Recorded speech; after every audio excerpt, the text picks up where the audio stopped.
வாழ்க்கையின் வேர்களோ மிக ரகசியமானது.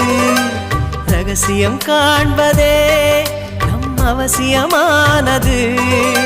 தேடல் உள்ள உயிர்களுக்கே தினமும் பசி இருக்கும். தேடல் என்பது உள்ளவரை வாழ்வில் ருசி இருக்கும். பாடல் போல தேடல் கூட ஒரு சுகமே.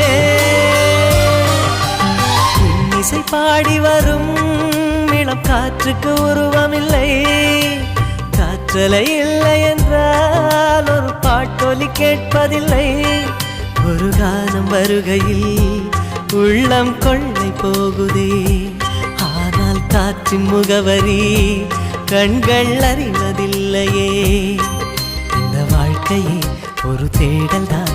அதை தேடி தேடி தேடும் மனது தொலைகிறதே.